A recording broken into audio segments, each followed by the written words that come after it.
Alors, un petit exercice maintenant synthétique. Le numéro 27 en bas à droite, sur le poly. On vous dit, le soufre appartient à la troisième ligne et à la colonne 16 de la classification périodique. Le gaz noble le plus proche, l'argon, appartient à la troisième ligne et à la 18e colonne. Faire cet exercice sans regarder la classification périodique. Donc, première petite question. Déterminer la structure électronique de l'atome de soufre. Tac au tac. Donc, troisième ligne, troisième période, 3 couches. Si on est à la troisième, ça veut dire que forcément, les deux premières sont saturées. K2L8. Et on vous dit qu'on est à la 16e colonne. Donc, c'est comme si c'était la 6e. Donc, 6 électrons externes. K2L8, M6. Deuxième question. En déduire son numéro atomique. Donc, là, on vous parle de l'atome de soufre.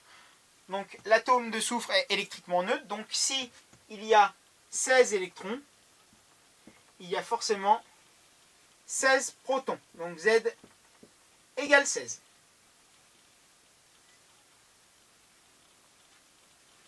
Parce qu'on est encore une fois sous sa forme atomique. L'oxygène a pour numéro atomique, alors Z égale 8 pour l'oxygène. Établir sa configuration électronique. Bon, ben, on va déjà en placer 2 sur la couche K. Et les 6 qui restent, ben, on va les placer sur la couche L, puisqu'on peut aller jusqu'à 8. Donc on va en placer 6. K2L6. Petit 4. En déduire la colonne et la ligne qu'il occupe dans la classification périodique. Quelle est sa position par rapport au soufre? Alors, combien de couches? 2 couches utilisées. Donc, deuxième ligne et donc deuxième période, puisque encore une fois, une période est une ligne. 6 électrons externes, donc c'est comme si c'était la 6e, mais c'est la 16e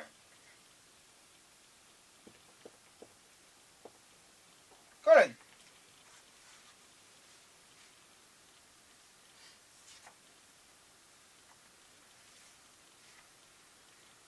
Voilà pour la question 4. Donc ça, hop, c'est la 4. Et bien sûr, je l'ai oublié, quelle est sa position par rapport au soufre. Donc, 16e colonne, vous voyez que L égale 6, M égale 6, donc effectivement, ils font partie de la même famille chimique, donc la même colonne. Mais il y en a un qui est sur la deuxième période et l'autre sur la troisième période. Donc vous aurez l'oxygène qui sera juste au-dessus du soufre.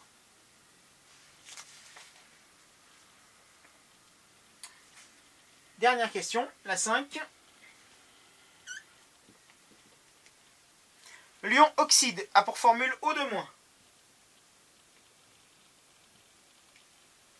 Proposez une formule pour l'ion sulfure qui se forme facilement à partir du soufre.